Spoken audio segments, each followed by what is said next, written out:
Welcome back to my channel. My name is Lauren. If you're new here, welcome. If you are returning, thank you for watching and subscribing. Today we're installing knotless braids.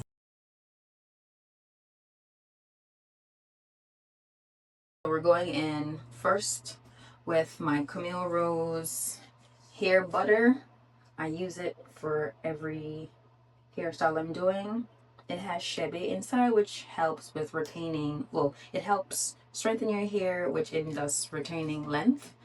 So I use it with every style and every protective style I'm doing, no matter what it is.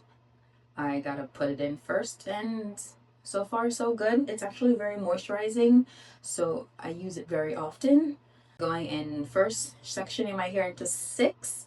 When I was doing my mini twist a few weeks ago, I realized having it in 6 was way more easier than just putting it into 4. So I'm gonna do the same process with my hair. Like, I feel like cutting should really be like a skill that should be put on someone's resume, because this thing is hard. In all my years of braiding my hair, I still can't get it down. Maybe I need to like do something on hair parting. Like maybe a video, or watch a video or something. Because how do you guys part? Because I feel like my head just be doing its own thing.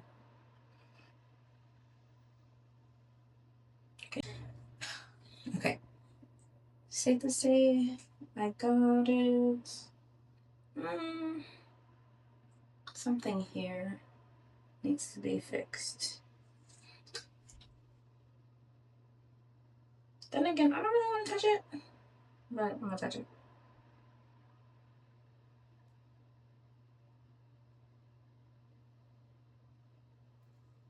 Okay, I'm gonna stop playing with it and just leave it just like that. So, hair butter time. This is going to lock in the moisture and keep my hair moisturized. Even when I have box braids in, I still make sure I'm hydrating my hair, because it's supposed to be protective style, not detriment to my length. And that was my error. In all my years of braiding my hair, I wasn't really refreshing it. I would just leave it until it was time to take it out, and then that was like problem century. So never again. It's one of those that you learn from your mistakes, but a wise person learn from somebody else. So learn from me. Make sure your hair is moisturized so you don't go chopping off all your new growth because of a simple error as lack of hydration, especially the ends. Because I'll take hydration any day. Don't have my brush, but just at the ends, is it there? Actually, I'm gonna get my own brush because I'm not about to rip my hair out. Okay, so I'm back. I got my brush because I don't know what kind of foolishness I was doing, combing my hair out with such a tiny comb on brush. So whenever you're using your tools, you want to make sure it's clean, because if you have clean hair with dirty tools, then you're basically just adding back the dirt in the hair. If you're going to do a protective styling, you definitely want to make sure that the tools are clean. I always clean mine with either the shampoo or just soap after I finish.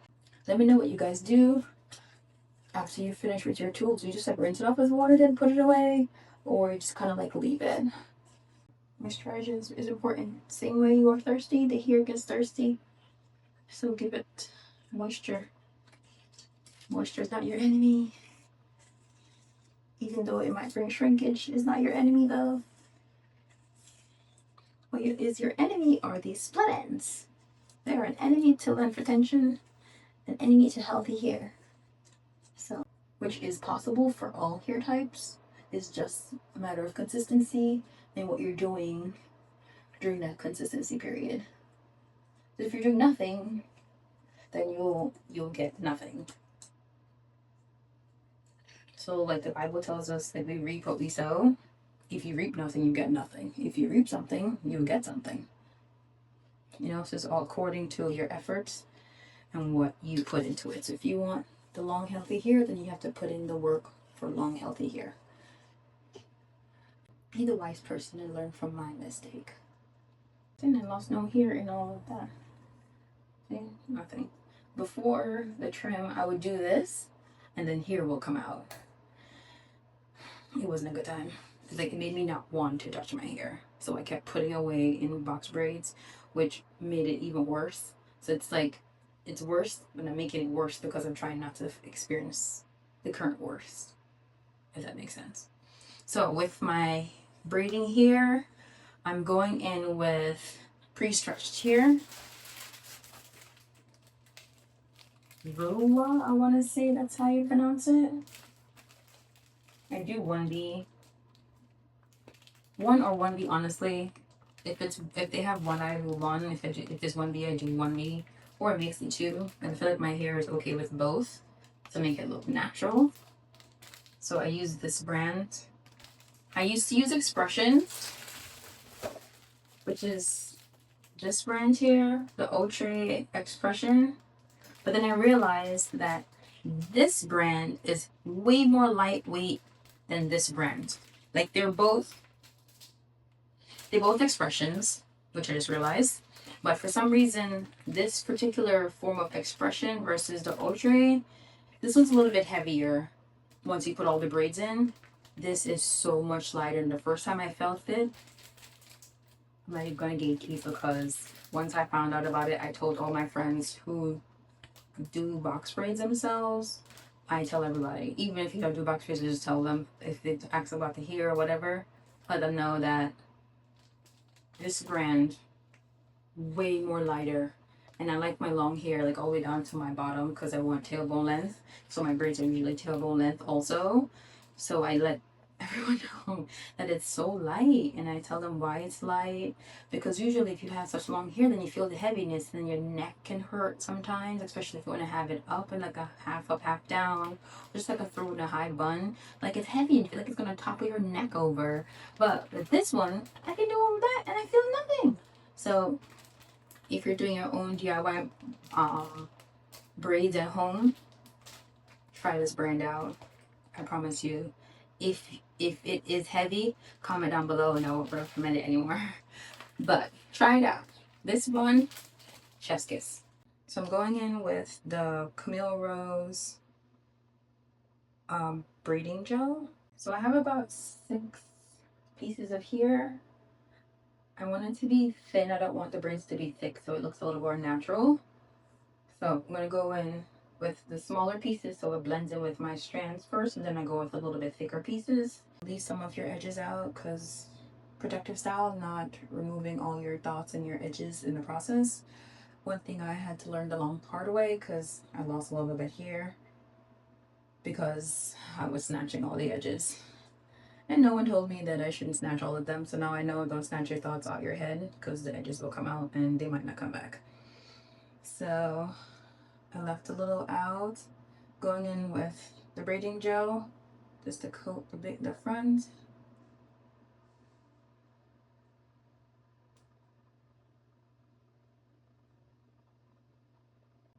Three strands. Separate the hair into 3 strands. I'm gonna braid it down first, and then I'm gonna feed the hair into it. But since I'm a little tender-headed here in the front, I'm not making it tight. I'm just braiding, so I'm not pulling on my follicles.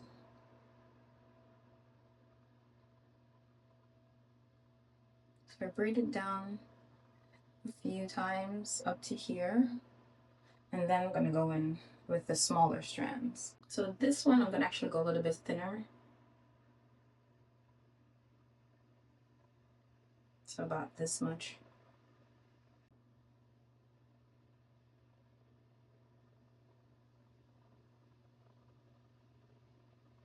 So you're gonna feed it over to, oops, I lost it.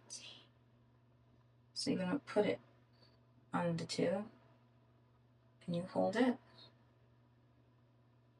So now it's on 2. Where is it? I lost my hair. It's so thin. So you're gonna add it close And then you're gonna twist and continue braiding. Then the next one, you're gonna feed it in.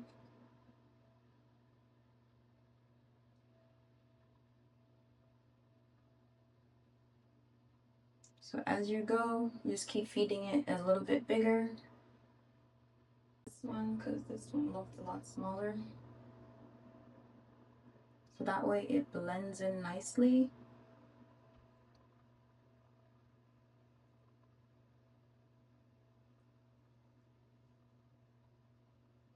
Okay.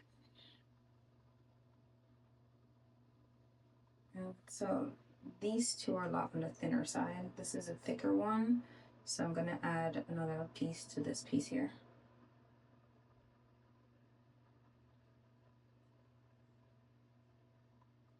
So I'm just putting it in between and then using the other braid to anchor it in.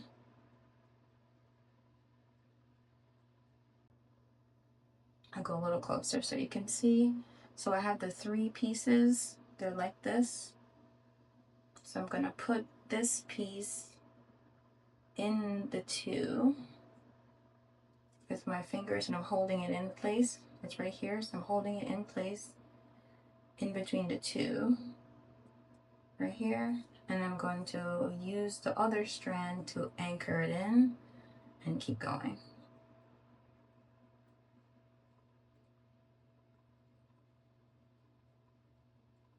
And so, let me know if that makes sense, or want me to do another video breaking down how I feed it here. Okay, so let's do another one. I'm doing this one here.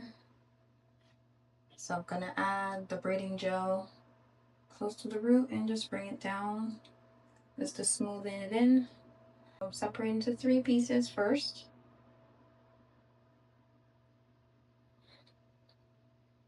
Try to be as even as possible with those parts. Okay, so I have 3. I'm gonna braid it down.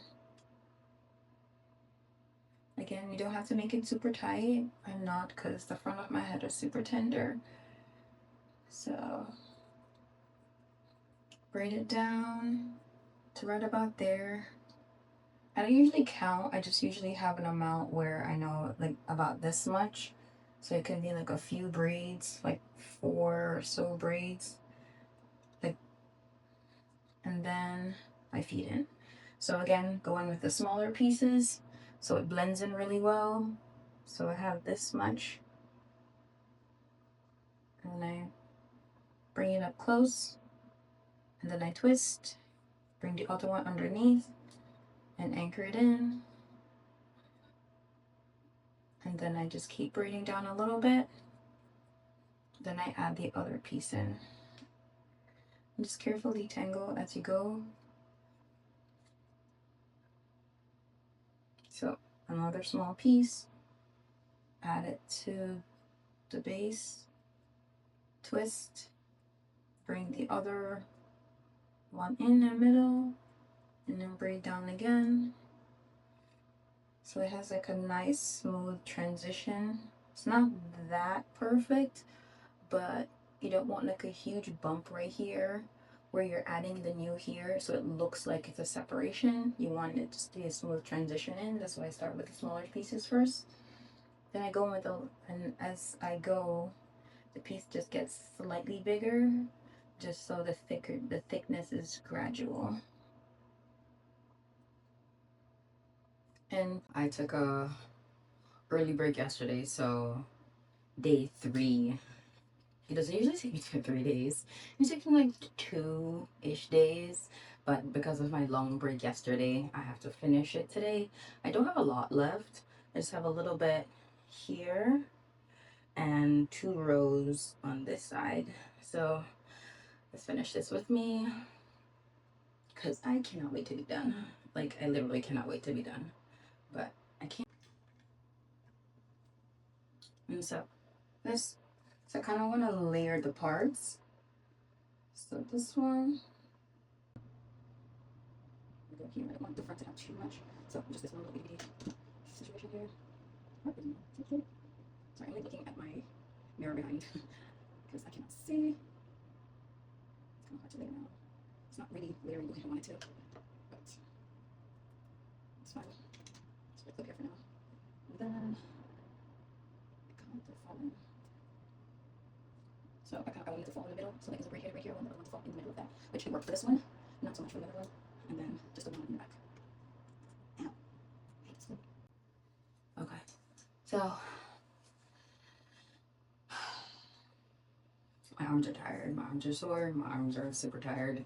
But this is the price to pay if you want to do it yourself. Is sore arms, and it's been a while since I have braided my hair, and my arms are tired. I'm not used to this constant workout like before, because I've been very much trying to make sure I'm not throwing in too much braiding protective styles. So I've been doing a lot of mini twists this past year, and so I'm a little rusty. The speed is looking a little rusty, so I just want to keep a little of those baby hairs out. So just a little bit right here. So I'm just using the braiding gel to kind of lay it out of the way, so I'm not trying to grab it. And then later on I'll use whatever it means necessary to just a little bit more to lay it down. So again, like I said before, like this spot is like super sensitive. I think the last time I got a silk press, like my whole entire head felt like pins and needles, and I didn't realize I think I have sensitive scalp. And I'm not sure if that was from getting texturized when I was like in high school and like part of college, well, all of college. Getting texturized in high school and college, or like not using heat for like, well, not having a silk press ever since I started going natural, which is roughly 6 years ago now. It's been about 6 years since I stopped getting texturized and then decided to natural out my hair. Even if you guys want to see, because I've come from a long way. And then with the chop recently, they kind of set me back a few years. But in all honesty, I've accepted it, because when you lessons tend to have consequences, and well, errors, mistakes comes with consequences. But I am accepting of it, because I rather have healthy hair than walk around with a dead hair, you know. So I made peace with chopping off all that length I had grown over the years. And for some that can be hard and they'd rather do it in steps, I just did the one full chop. When I went, I told her to chop it all off. Then I went back a month later to just clean up the ends of any like leftover that need to come off. It was unplanned, but she just trimmed off any remaining split ends or any like dead ends that was there. And then now, fresh, I can keep everything growing as so long as I stick to my routine and be consistent and take my vitamins and properly maintain my hair and the moisture it needs. Excuse my rambling. Feel free to fast forward. Feel free to fast forward to the end reveal if that's not okay with you. But you know, talk to me. What are you guys doing this coming holiday? What hairstyles? Ooh, my birthday is coming up. Still in January, but it's like once Halloween passed and Thanksgiving is like tomorrow with the way time is going. And then the next thing you know, it's Christmas. And I'm sure some people already have their Christmas decorations. I don't have mine up yet, but I'm sure some of you guys do. And so, is braiding considered a birthday hairstyle? Because to me, I think it is. It's whatever you want it to be. It's your birthday, you know? So whether it's like getting your natural hair done, or putting a wig on, or putting a, and installing some braids, I think it's all the above. It's literally whatever you want to do, or depending on what it is you're going to do. Like if I'm going on vacation, and obviously I'm going to be putting braids because I know I'm going to be touching water at some point or another. So the flexibility of having braids is always preferred. And I haven't settled on a birthday location yet, but I do want to do something. So it's most likely going to be braids, or like boho braids. That's always a fun thing to do, even though it takes forever to do. But I'm willing to do it and show you guys how I do knotless boho braids and what works for me in maintaining them. So let me know, what do you guys think? Going, but I'm all done. This is how it looks. The parts aren't perfect, but I did it. I'm done, and my center part is the way I like. So that is it at first. So whenever you're adding the hot water to the braids, the finished braids, you don't want it to touch your actual hair, because then you're going to be frying your own hair. We don't want that. So my hair is about shoulder length, so I'm going to go a little lower to about here, and then the rest I'll do with mousse. So go in with the oil. You don't want too much, so I'm just going to actually rub it on my hands instead, because I don't want to drown my scalp with too much oil. But as I go in, as time goes by, of course I'll be going through, but for now I'm just rubbing it on my fingers and then gliding it through, because my hair is still in here. So oil first, and then it's also, the oil is gonna let the braid shine even more, so they can have that shine to it. Okay, for anyone who has stuck around to the very end, thank you so much for watching, because braiding your own hair is a task that requires planning, lots and lots of planning. Okay, so it's shining, it's looking a little shiny in a good way.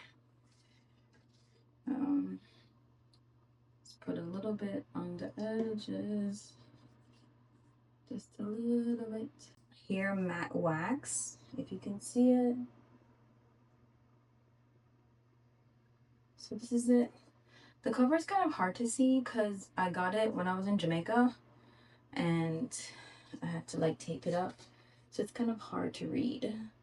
But I got it from a braider when I was braiding, when I got my hair braided in Jamaica, and she recommended this, and it works for me because not only does it lay my edges, but it holds it for a few days. I don't know. It holds it for a few days, and so I don't have to reapply. And if I don't need to reapply, I'm not going to reapply more, regardless if it has alcohol in it or not. But it's a hair wax, so I highly recommend it. If you can find it, it should be on Amazon, but I bought a ton and brought it back with me when I was in Jamaica. Now time for the B-Girl Crazy Sexy Curl Mousse. It's one of my current favorites to use. So nothing too crazy. But if you guys have a better mousse you recommend, let me know, and I'll give it a try. Because we're all here to help each other. I help you, you help me, we help each other grow longer hair. So usually back in the day I would like trim the hair right here to get the frizz, but then it's my hair coming out and I don't want to trim it. So the mousse is one of the best ways, just to lay it down, and you can apply heat. I've had enough of heat for one hairstyle because I did blow dry it. So I'm just gonna cover it and let it just air dry itself. I do have time, so I'll let it sit for a few hours. So by the time I'm ready, the hair will be ready. But this is it.